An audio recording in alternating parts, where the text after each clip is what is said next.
all the boring shit will make you rich, but they do it and they're like, that was kind of easy. I want to do it this way now. And you're like, like, what are you talking about? It's how much people want to overcomplicate it. What's up, y'all? John Wetmore back with another episode of the Insurance Insiders podcast with my dude, Pete Fournier. Singing, dancing, machine, all things insurance. What's good, bro? What's happening, brother? How are you? I'm doing amazing, dude. Good. I'm doing amazing. Those things in your world. Firing on all cylinders and none at the same time. For usual enough. Welcome to building, bro. The pains of building. That's it. Burning the candle at all three ends. Yeah. Isn't that funny? You mean you don't get balance all day, every day? No, balance. I can barely stand. I'm surprised I'm standing right now. I love it. What's the hardest part right now, bro? Hardest part. I would say the discipline of outsourcing compared to giving up margins in the process. Like you've probably experienced with purchasing new lead resources or hiring more and more staff. Yep. When you start growing, the money's insane. Yeah. And then as you get to a certain threshold, you're like, oh man, I can't do everything myself or I'll pass away. So being able to scale that back and not only hiring people, but like the right people to put in the right situations. And that goes for like W-2 employees, payroll, could be VAs, could be outsourcing, could even be like the people that you put in management roles. Just because, as you know, someone wrote $50,000 a month, 3 months in a row, doesn't mean that they know how to take on a leadership role. So I think that's the hardest obstacle that I'm going through right now at this point in my career is like getting to that next threshold. And, you have to sacrifice a little bit in the interim in terms of overall profitability or margins to be able to scale that as time progresses. Yeah. I remember my buddy Mark teaching me about cash flow in the business.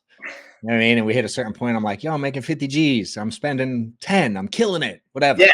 And he goes, yeah, but I'm making 300 spending 60 or whatever the number was. Yeah. You know what I mean? I'm like, how do you get? And he literally had to teach me like, all right, spend this to make this. Then don't you spend this to make that?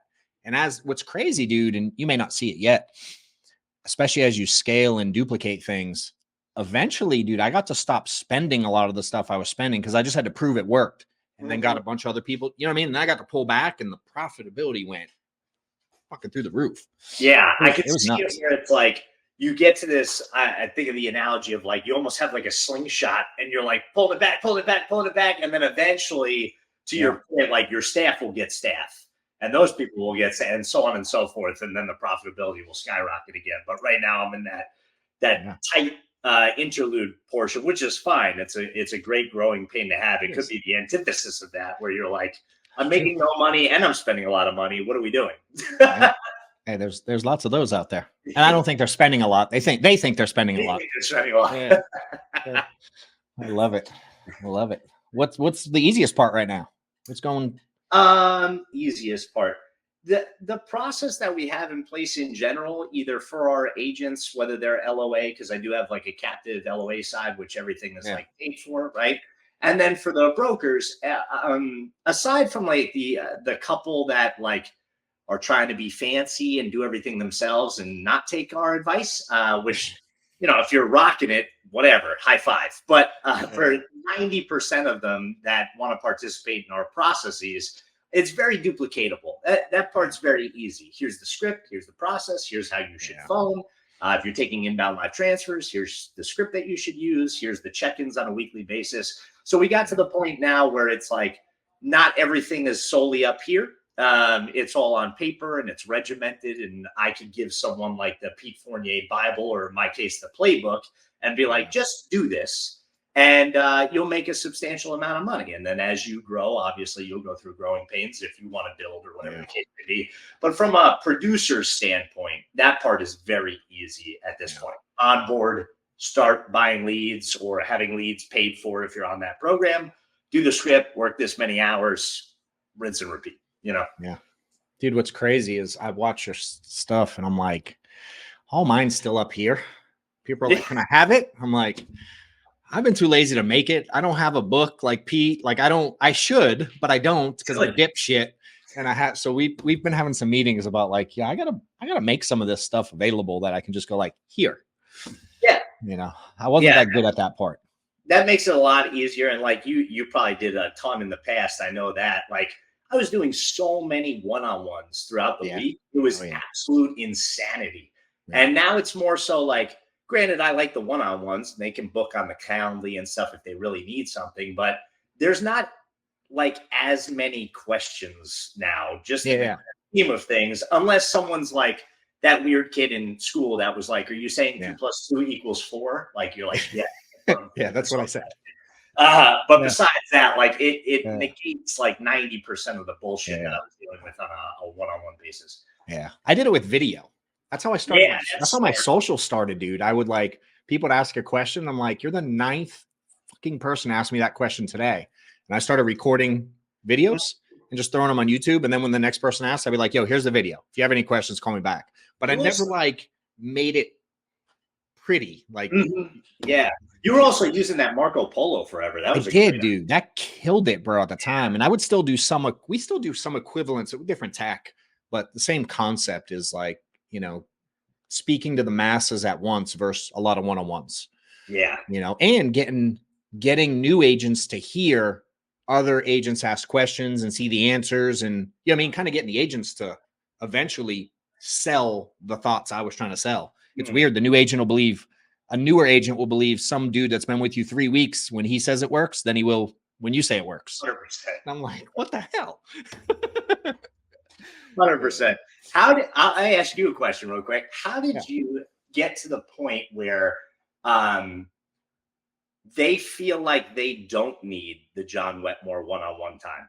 Because one small hurdle I'm getting to the point is like, maybe they have an upline, maybe they talk to Sean or JB, who are my 2 VPs of sales, but like they need Pete to say it, which like is the antithesis of some of the agents that don't listen to shit from me. But to your point, you have a 3-week-old agent doing it, and they're like, "Oh wow, yeah, correct, yeah, dude." Like I understand, but I need to hear Pete say that. Yeah, that was hard, dude. To be honest, and I didn't have like a path for it where I was like, all right, if we do these 5 things, no one will need John. It sort of developed over time to where, one, like your sales stuff, dude, I knew every issue with every agent ever. It's like how many objections are there in sales? There's a fucking handful. It's the same. There's only a handful of things that agents say that you got to deal with. You know, so I started preempting a lot of those things on interviews. I started telling them if they didn't get on the trainings and they didn't show up to the events and they didn't get on the Marco Polo or the Slack or if they didn't do all these things, I could no longer give them the time. And I would tell them, dude, if you don't do all the other stuff, I'm not that good. I can't help you get better if you don't do all the other things. Right. So I started speaking it, not in a mean way, but I started giving them so many resources because I was the answer guy, bro, for like, dude, from 2012 till like 7-8 years, dude, I was the answer guy, you know, and I built this thing where I'm like, hey, you got any questions? Call me back. Hey, you got any questions? Let me know. Hey, if you need anything, let me know. And dude, they let me know. Right. So it started becoming like, yo, I'm only here to guide you towards information that you need to consume. I should play this much of a role in your life. At the beginning, it's bigger. I'm more at the beginning, but as time goes on, it shrinks. And in the overall 24/7 over the course of a week, a month, a year, dude, I'm involved in your life this much. So if I don't teach you the resources and you aren't coachable, you're going to fail anyway because I'm barely around you. You know, so it's like in the sales side, dude, I started setting the right expectations to what my role was. I started defining my role instead of letting them define my role. That's good. Right. And then, you know, with time, they could earn more one-on-one time if they were doing what was needed. You want to sell 10 G's a month, dude, you don't need me at all. Right. You want to sell 40, you need me or someone like me. You know what I mean? To hire your cousin, you don't need me. Right. You want 20, 30, 40 agents, you need me or someone like me. So I just started, it was like resources, availability, but also some level of boundaries I had to learn to put in place. This dude, this guy I had for a coach once, he taught me this concept, man, and it like blew my mind. He had me like write out my day for like a week what I was doing, who I was talking. Literally, it was a pain in the ass, dude. I didn't want to do it at all. But I took 7 days, and every time I did something, I'd like mark it down. And we looked at it at the end, and he saw me go from like, you know, sales training with Joe to dealing with payroll issue to dealing with, you know, where we order staples to like just crazy stuff. And he goes at the end, I'll never forget this in my till the day I die, dude. He goes, bro, your life looks like you spend all day fielding fly balls. Yeah. Wherever they hit the balls, you go chase them down. He is like, there's no intentionality in your day.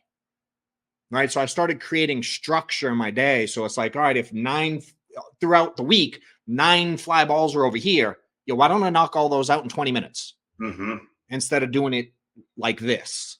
You know, so it was a combination of those things that helped. I had to be stupid intentional about it because I couldn't scale because I spent so much time just wherever people needed me. And dude, after I started changing that, like 2019 was the year I really made it. We tripled, bro. And I was doing good volume in 18. We're doing 800 grand a month. And through 19, by the end, we're doing 2.5 million a month just from that one concept, you know, and being intentional with it. So. Yeah, it's funny you say that too, because I don't know if it's just because like we hang out around other people that are at the same or higher levels than us. But like sometimes agents are like, what do I do all day? And I'm like, how do I not let my day just run away from me? You know what I mean? Because to your point, there's a million activities to be doing throughout the day. Correct. It gets nuts. Yeah. And I'm even more now, I get more and more intentional with it as we grow to where like, I'd come into the office and I would have meeting at 9 and then I'd have another one at 12 and then I'd have something at 2. And in the middle, I would just do stuff. Right. You know what I mean? And I'm like, dude, I hate this. So now I pick days I come in the office and dude, I'm back to back.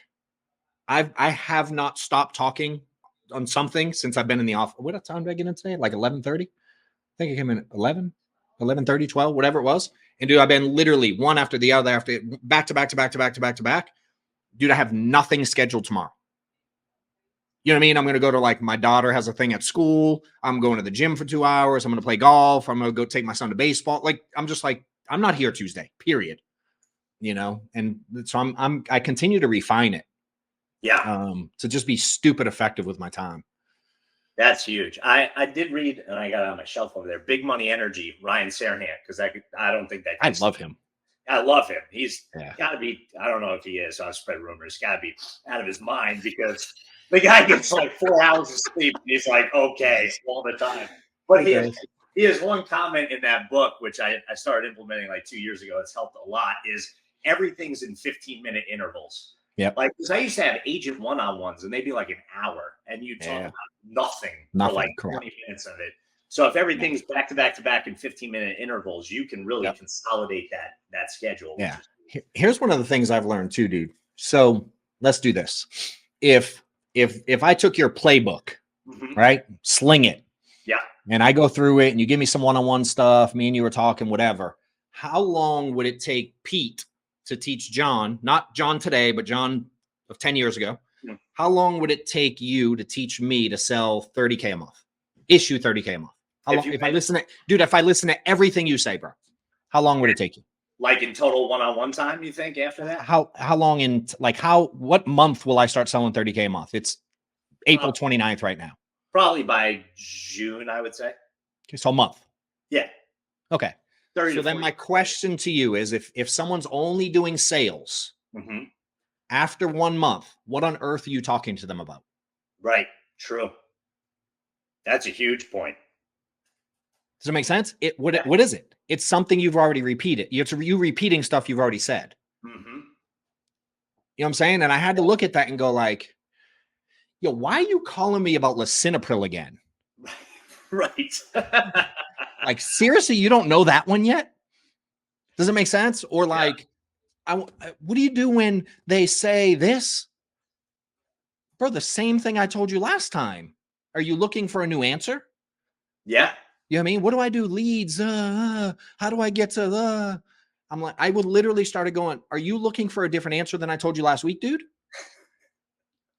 And then I started setting the expectation that if they listen to everything I say, it should only take this long. Mm-hmm.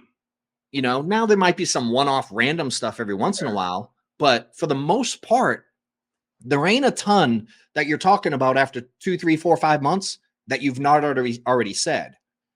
So I just started taking the method of like, yo, if you didn't listen to me the first, second, or third time, I'm definitely not saying it the fourth time. Mm-hmm. I'm out.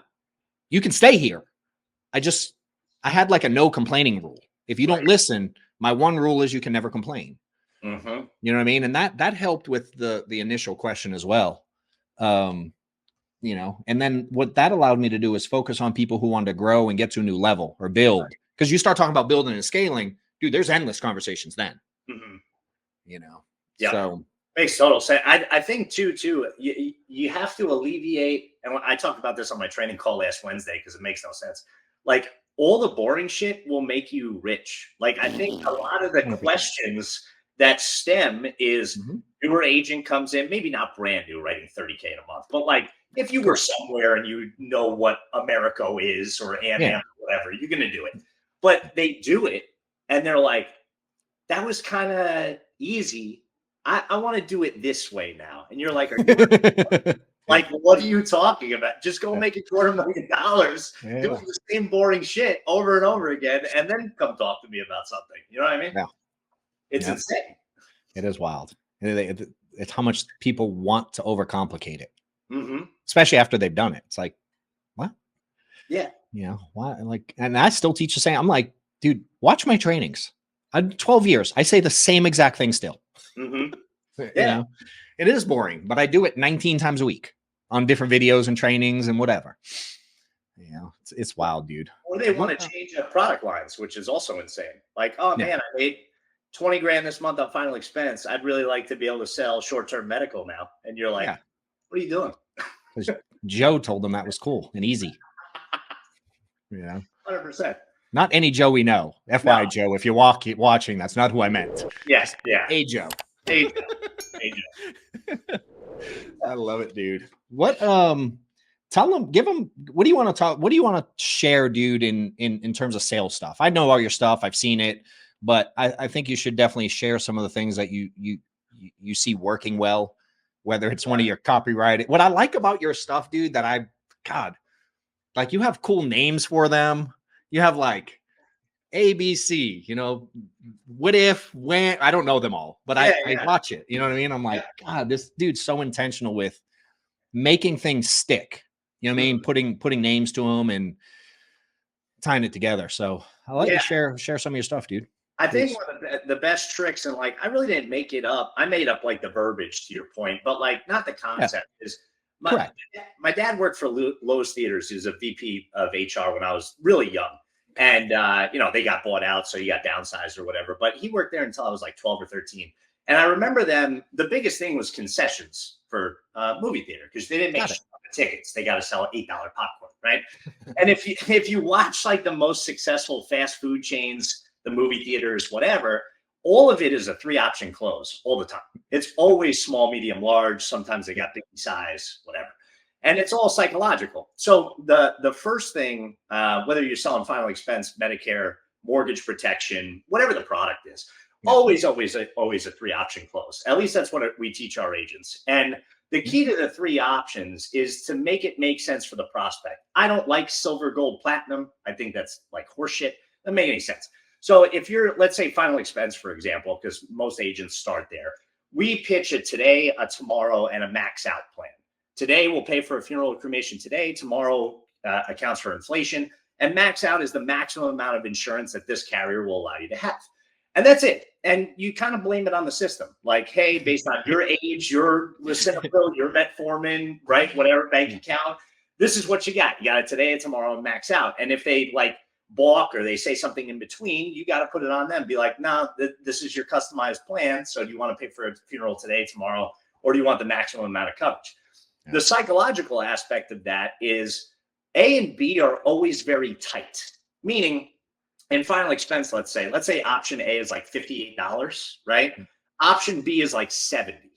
So it kind of makes no sense not to do that for a $12 difference, the ROI is much greater. It's like what they do in when you go buy a car all the time. They're like, you want a sunroof? And you're like, yeah, fuck it.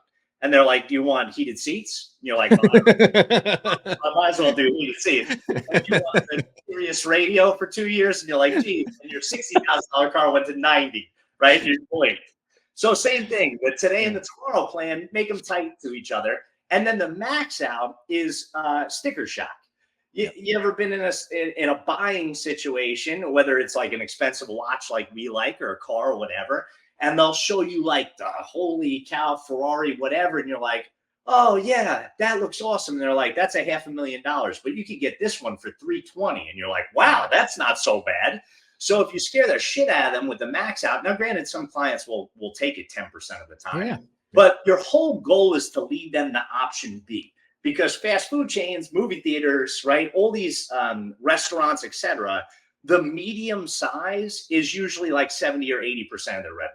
So just duplicate that into life insurance. Same token, to John's point, when you're speaking to people, I'm big on referrals. Like 90% of my business now is on referrals. I don't plan right? But when you're talking to them, they didn't request anything. So you still need a 3-option close leading into your presentation.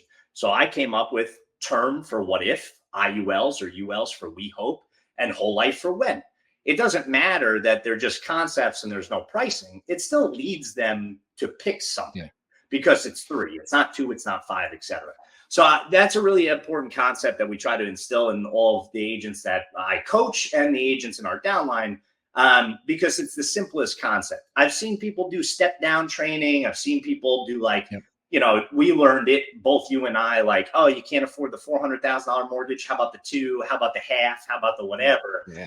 At the end of the day, if you just outline the options, no is not a realistic answer to A, B, or C. You know what I mean? Yeah. I think that's important. Some of the most intentional wording is where you're really good. Mm-hmm. Just being intentional with everything you do. And I was taught by my mentor, Mike, if you want to get paid like a professional, you better act like a professional. You know what I mean? And when I was like winging it, I'm like, oh, I can't do the wing it playbook. That one ain't good. It don't sell as much insurance. Right. The other big thing on the sales too, and intentional verbiage is super important. How many times do we listen to agents and they throw things in like this wishy-washy crap language? Like I hear agents all the time be like, do you want to do this or? What do you mean or? The latter option is always the option that they're or no? Yeah, okay, yeah. I don't want to do it. So like, why do we do that? Like when I first started in the field, I had huge RBF. And for those of you that don't know, it's resting bitch face, right? People would be like, oh, these are my kids. And I'd be like, I don't care, whatever. I just want to make this sell and get the hell out of the house. So I had to do my presentation like staring at myself, which was so uncomfortable. So whether you're like doing telesales or you need to record yourself or you need to look in the mirror, like focusing on what you are intentionally saying and not sounding like an idiot, or worse so, you're saying John's words or you're saying my words and there's no substance behind it. You don't know why you're saying it this way. You know what I mean? Yeah. So it's understanding the reasoning and where we're leading people and all that jazz.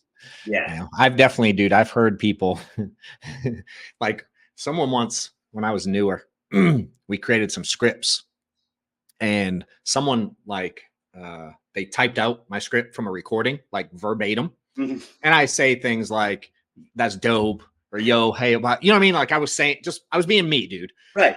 And one day someone's like, I was like, all right, give me your phone script. And he's like, all right, so that's dope. Now, what do I, and I'm like, bro, I didn't ask if you could read to me. You know what I mean? Like, can you give me your thing and be you? That's so wild. Yeah, you see a lot of them. Yeah. How, a question I get a lot that I find funny, but a lot of people over the years, they talk to me about selling and building. You know what I mean? And like, how do I do both? Do I stop selling to build? Do I, you know what I mean? And then I was just I just did one with this dude, Max, who I don't know if you know him, but he knows you. And we were chatting about it. And he's like, and he did your voice, which was really cool. And he's like, Pete, I just, I did 17 grand in life volume today, 4 annuities, 2 Medicare apps, and I'm on my way to tennis. And he just, it's like, but if you watch your life, it's not that complicated, but talk to him about doing, you do obviously both of these things. You still sell a shit ton of insurance yourself, which is cool. Did you buy that car, by the way? No. Oh God. Real quick tangent story. So I rented a 488. I wanted a DB11 at Medicare. Okay. And they didn't have one, or they had it, but it was coming in late. So I wanted to go hiking, and you got a vision board every once in a while. So a quick $1,000, rent the damn car. So I rented 488, and they said you could come pick up the DB11 at noon, and it'll be ready for you. And I was like, oh, cool. I've never driven a Ferrari. This will be fun. So I take it in the desert, and I go hiking for like 15, 20 minutes. I come back to the car to go to the next spot. Car's dead. Won't turn over. $400,000 car. So I had died in the desert. 2 hours in the desert to get rescued by the Aston Martin. I was like, stop it. I'm 0 for 1, so I'm never buying a Ferrari. Taking the hell off the vision board and adding the DB11. So insane. But yeah, I just wanted, sometimes you got to feel it. It's like the secret. I agree. It was pretty fun, except when I got stuck. So if you own a 488, be very careful out there, ladies and gentlemen. Don't go to the desert. But and everybody's got different, there's so many different organizations, so many different strategies on recruiting and producing. Obviously, you have to produce to make a paycheck first. I think it's important, at least where I'm at in my career, to habitually produce, one, because my lead bill for the LOA could be upwards of $30,000 in a week. So if I need cash real quick, I know I have the opportunity to print money. So every once in a while, it's for cash flow, but more importantly, it's for clout. I remember wholeheartedly, it was like my last month at a 3-letter non-IMO captive agency. And I won some contest to go out in the field with my RVP, because that's what they called them. And apparently this guy was amazing. And I was 22 and he was 28 and he had a Breitling and I didn't. I had a Casio, and I was like, I'll listen to everything this guy does. We went 0 for 11. The whole point of winning the contest was so he could get me hella paid for the day. I'm going to make 10 grand today. And we couldn't close a fucking door. So I think staying relevant is important. And also, too, it comes with the territory of all things insurance group. We sell every product line. So if Pete doesn't want to sell it, how am I going to teach the distribution? But it's the same thing we talked about in the beginning. Time management is of the essence. I'm not going to spend time writing an ACA app or a $50,000 annuity and take away time from my business. I'm going after big group clients. If I'm posting online, my average premium's $10,000, $15,000 on a life case. So I'm writing it as referrals come in, or if I have to make a contest or whatever. But I think you have to get to a certain point in your career where you don't have to produce financially to be able to start building or continue to build. If you feel like you habitually need to personally produce, I don't think you're ready to build just yet. Maybe you could get an agent or two that if your buddy's working at McDonald's and he sees you driving around in a Corvette and they're like, what are you doing? What are you going to not bring him in? That makes sense. But if you're still paying all of your bills on your personal pen and you're running scared with your leads and your marketing and all that stuff, I don't know if you're ready for more than 2 or 3 agents. And I think that amount of money is different for everybody. Some people can start building with 20K in the bank. Cool. Some people need 6 figures. I don't know what it is, but I think there is a monetary correlation to be I'm either habitually making this or I have this saved up so I can take away some time to start bringing people on. Or you have the best processes on the planet. Everything is automated and you can just recruit people. Yeah. I had 9 cents when I started recruiting. I was it's so sick. I was like, F it. Let's go. Who cares? Yeah. Now, I will say I leveraged other people that were really good. Sure. You know what I mean? I had the dude who helped me. His motto was treat everybody like they're direct. Mm-hmm. So he allowed me to send him the people. All I did was go hey, Mike's trying to teach me. He's teaching me how to make a bunch of money. You open a conversation. You know what I mean? And he taught me how to do it with time. So it made it super easy. That's 100% the play. If you can put the onus on your upline manager, even the IMO direct, some IMOs like all these resources, right? And you can just build. As long as it's not like, and we comment on the same post all the time in these life insurance groups. As long as you, Johnny, are not trying to teach Deborah how to be idiots for the first 6 months. Yeah. You shouldn't teach nothing. Yeah, exactly. But if you can like funnel them into the process, start day one. Who cares? Yeah. That was my model. I didn't want all the W-2 staff. So I'm like, let me get these agents to be recruiters in a sense. You know what I mean? But I had to take on a lot of burden of time, dude. I had to do everything for all of them. So it worked, but it was hard with time. At first I leveraged him, but over time I was like, hey, let me duplicate that model. But it was a headache. It's a lot. In a lot of ways. Yeah, bro, it was nuts. I see your when you're posting about recruiting, you're definitely really clear about who you want and who you don't. 100%. 100%. If your work ethic is dog shit, don't call me. Literally, because you know as well as anybody, you can get taught anything. Waiver of premium rider, return of premium, IUL crediting, wash loans, all this shit. You can open a book and read, but like, I can't force you to pick up the phone. So if you have maniac attitude, I'll take you the rest of the way. But it's like these people that are like, man, or like, no offense, part-timers. I've started to steer away from that. I was a big proponent. I'll fall on my own sword with this. Big proponent of it initially, because I was like, oh, you want to make side hustle money, whatever the case may be. But like in my experience now, after like 13, 14 years, no one that I can foresee, and everybody's got their own story. Yeah. No one that I've recruited part-time has had enough success because of part-time hours to then transition out of their full-time job because they're still running scared from part-time results. Does that make sense? Yeah, it's hard. Yeah, it's hard. Yep. There's very few, I have a lot of people talk to me about it because that was my transit, you know what I mean? But it's like, dude, it's hard, bro. It was hard doing it, because I always say like the hard part for me, man, is if like you're trying to get into this part-time and you're struggling, you're going to work way more before you get to work less, because you have to do your current life and your current job and your current stuff and kids and all the crap you do. And then you have to add this, and you have to add learning it, and you have to add the blows to the face of it. Like, buckle up.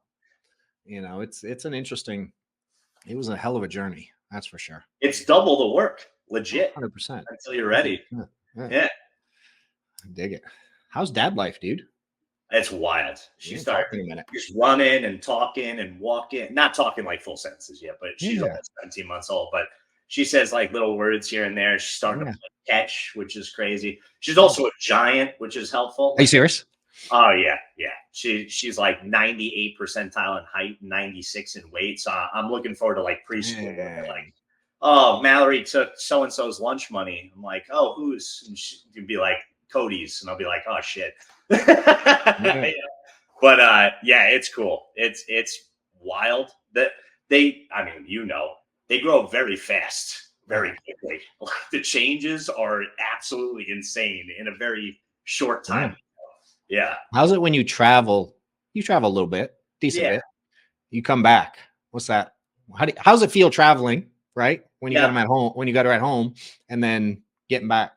Yeah, we were on that crazy tour together, and I was taking 77 plane rides a year and whatever. Now I do like maybe 5-6 trips a year. One, because I don't like want to be away, and it's more like what you were talking on that time management side and what's worth it and what's not. But it is so insane. Like I was in Vegas for 4.5 days. I came back. I was like, "Did you grow an inch and gain 5 pounds?" And like started words. It's so, the evolution is so nuts in just like a speck of time. And it's a hard, you could talk on this too, of where you were at in both businesses, like the accounting job plus the life insurance on when your kids were born. But like that dichotomy of, all right, well, dad's got to go to work because he wants to be able to provide for you and do everything. But I also want to just play with you for like 5.5 hours. So like that juggle is not easy on a daily basis. It's not, dude. It's tough. When they were, when they were younger, when I was new to the business, it was a little easier in the sense that I didn't have a choice. Mm-hmm. You know what I mean? Like we were just in a financial position and I didn't sell. Like I'm not a sales guy. I didn't have money. I didn't have a choice. Mm-hmm. And most of my life I didn't have a choice because I had a second job or, you know what I mean? I was making no money. Mm-hmm. But as I've gotten older and they've aged and now like I got not mad, but I was like being a baby to my two oldest are in their 20s already. My oldest is be almost 30 and I got 25. And I got one, which I call my oldest now of the three younger ones. So I got three that are still around. I'm like, the oldest, she's just turned 18. She's graduating from high school. And she came over and just said, hey, the other day. And I gave her a hug and kiss. And I'm like, it really sucks that you're not 4 anymore. I was kind of pissed. I'm like, you're fucking 18 going to college. I remember like playing out in the dirt with you like it was yesterday. You know, so it does go by so quick, dude. And now Maddox is 12. Wow. Yesterday, I'm like, bro, I only got like maybe 6 more years. And I don't even have that because by the time they're 16, they're so different. Yeah. You know, I'm like, bro, so I do it. I don't regret the way we did it because we get to live the way we do today. But I do make sure I get as much time as possible with them now. You know, and I had kids so young, I didn't live the same. It was just a different path for me, you know, having to do it. So now I live kind of vicariously through Amanda's girls. She has twins. And a little touch older than yours. Yeah. But now she'll send me a video or I'll be on the phone and I hear like Vicky and you know, where'd it go? And they drop the ball. And I'm like, I can understand her baby's lingo. And I love it, dude. I love babies. That's so awesome. I tell you what, the nice part about doing what we're doing, and we can brag on ourselves a little bit, is like having the nanny, being able to afford the daycare, whatever. So that way, when you are with them, you're 100% present and you're not like fielding a phone call or whatever. So it sucks to like offload that. But at the same token, it allows you like, if it's 2 hours a night, let's say before she goes to bed at like 7:30, 8 o'clock, like 2 hours is a nice amount of time, like 100% dedicated focus to her. You know what I mean? They don't need you that long typically. They're usually bored with you way sooner than 2 hours. Like, I'm done. This race or play with a ball. Oh, I love it. That's so sick. It's a blast. Yeah, it's fun.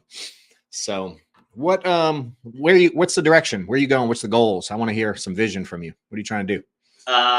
Trying to get the EBITDA up as huge as humanly possible, obviously, first and foremost.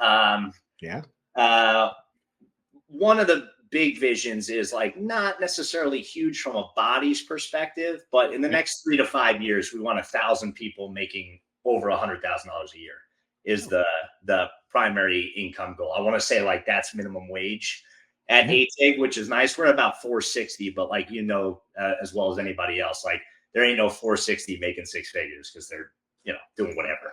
But that's one of the immediate ones. And then scaling the LOA side. So our LOA is like kind of a jumping off point to then become a broker. Like I don't want you on that program for more than 12 months. It doesn't really make sense for you as a producer. So getting to 100 of them for the end of the year. So that way we can start transitioning, hopefully 100, you know, not everybody's going to make it, but 100 estimated into the broker field on an annual basis and just keep the class kind of going. Yeah. Y'all mostly remote? I know you have some people in the office, but we got mostly people in here making sales. We can fit about 16, 17 in here. You know, we got like 2,300 square feet. Most people are remote though. We do an in-person training. We implemented this last year, and I know you guys do a ton of it. So the last Tuesday and Wednesday, we do an in-house like deep dive every single month, and people come in from all over the place. And like the in-person, I don't care where you're at in your career. Like if your upline or your IMO or whatever has a conference, a boot camp, an in-house training, something like, fucking go, because like you learn so much in like 2 8-hour classroom settings than you do on like 500 Zoom calls. Yeah, right? It's true. Yeah, it's a whole different experience. Whereas I'm starting to do them again. I got away from it for a little while only because I had the same people showing up locally and they weren't listening or growing. And I'm like, dude, I'm kind of tired of talking to you 12 people. Can we stop? But now we're getting, dude, I'm like you, I get a lot of people reach out from within all different companies in the industry or whatever. So we're starting to do some in-person stuff once a month. I do on Zoom once a month. I also want to be protective of my time in a lot of ways. Right. Like once a month. I did it twice a week in office for 8 years. That was a lot. Wow. You know, and I'm like, nah, we're going to once a month. That's all I got in me right now. Yeah, 100%. And like I mean, I always had remote uplines and agencies like throughout my entire tenure. Yeah. Your person doesn't need to be in your backyard. Just go there once every couple months. You know what I mean? Yeah. You'll be fine. I had an agent reach out the other day, and they were like, hey, my upline, so-and-so, blah, blah, the support. I'm really looking for someone local. Can you help me? And I'm like, damn, what do you need me to get you out of bed in the morning and get you out of your PJs and walk you to your car? Like, what does local have to do with shit? You know, it's just an excuse. Always an excuse. It's funny. What do you look for, dude, in agents? I know kind of the maniac style, but how do you get there? Like it's a hard thing to do. Obviously, I can relate in a lot of ways, but how do you identify that? How do you weed them out? And better yet, how do you know when to tell people no and move on? Yeah, I got to get better at the latter. That's for damn sure. Because I've seen enough success stories where like during the interview, I'm like, man, this person sucks. And then they come out the gate swinging. You're like, oh, wow, I 100%. Shot myself.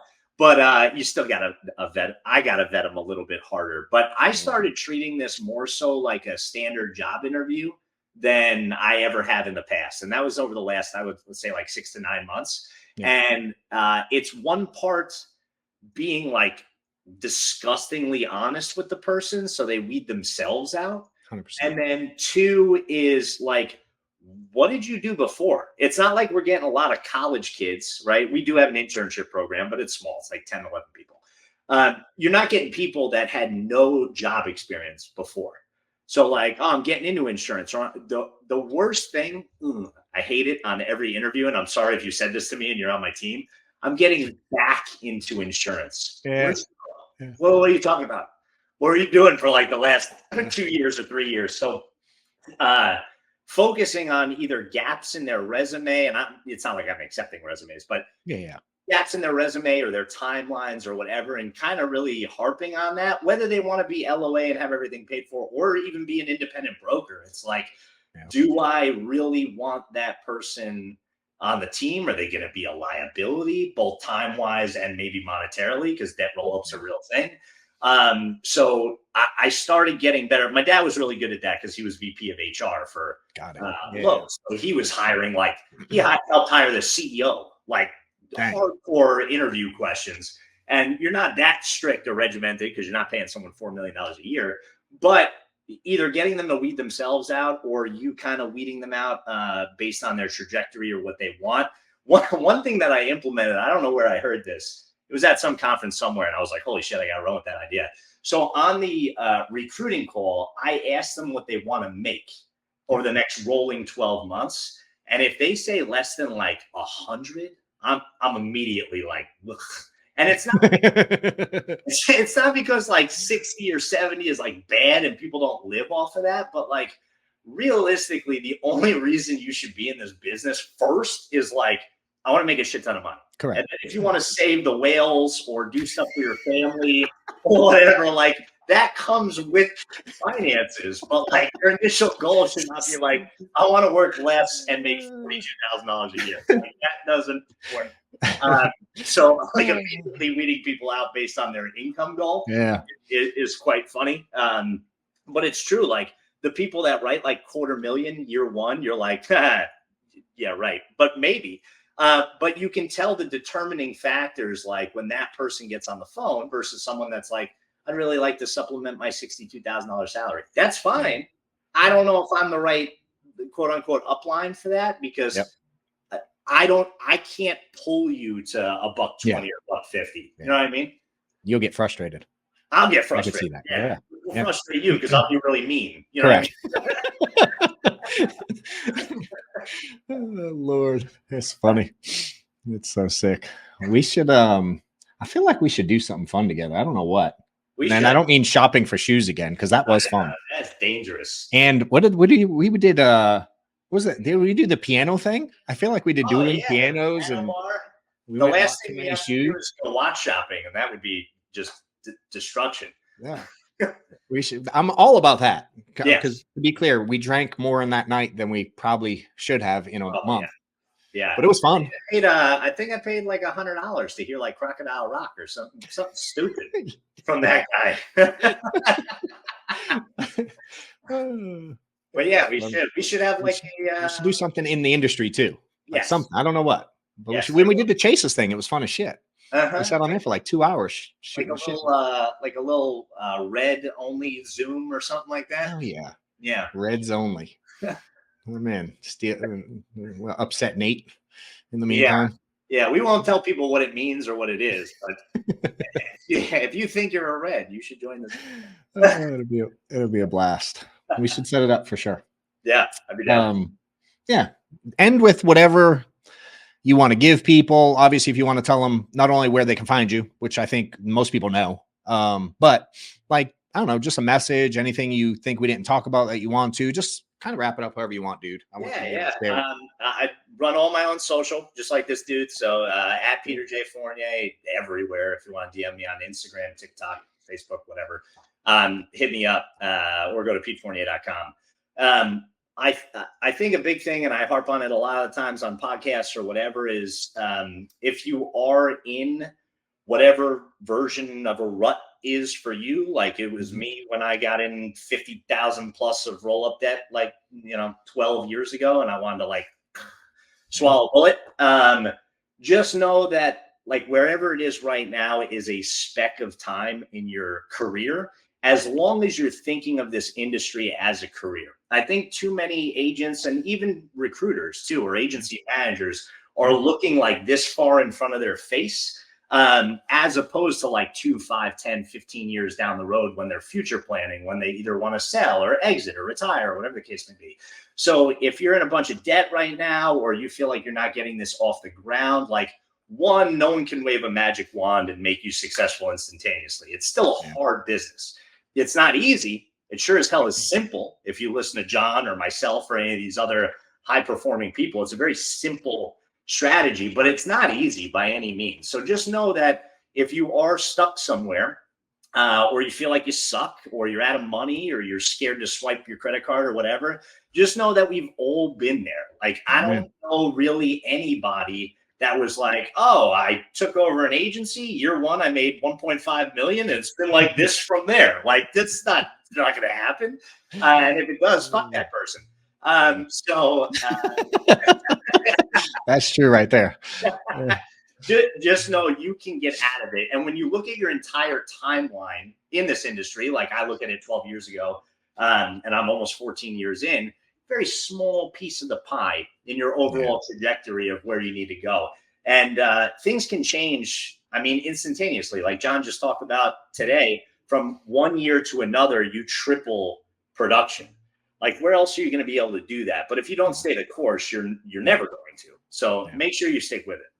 Yeah, that took 7 years for that to happen. Yeah. Yeah, it was like, whoa, it's wild. And I think it's funny that you get sometimes agents are like, yeah, this insurance didn't work. It don't work. I'm like, wait, what? Y'all see the amount of people printing money? Yeah. The other thing is too, do not be afraid, because I am every once in a while, because I'm used to doing things a certain way, like age leads, you're going to be no more or whatever, right? Yeah. Be okay with transitions. If they take 100%. Away a lead, a friggin' product, whatever, it doesn't matter at the end of the day. The strong will survive. Pivoting is not that difficult. And don't get into the cesspool of like social media Facebook groups where everybody's so negative all the time. Dude, even I get negative sometimes because I don't go down the rabbit hole, I don't know how you do it. I removed myself from all of them. I can't function in life reading these fucking idiots post, dude. I can't do it. I would try to be nice and teach them stuff and do my best. I'm sorry. My staff's right here. Like, will you two stop cussing? Sorry. You have edit work to do. But these groups, dude, I literally took myself out of all of them. I can't handle them.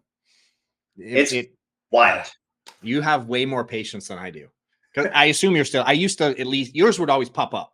Yeah. I mean, like because we follow and be like, oh, Pete responded here, and I would, and I quit. I don't. I'm too weak. I'm either like super helpful, like assisting, especially because I can empathize with people needing help or whatever, or I like, maybe have a bourbon and talk mad shit.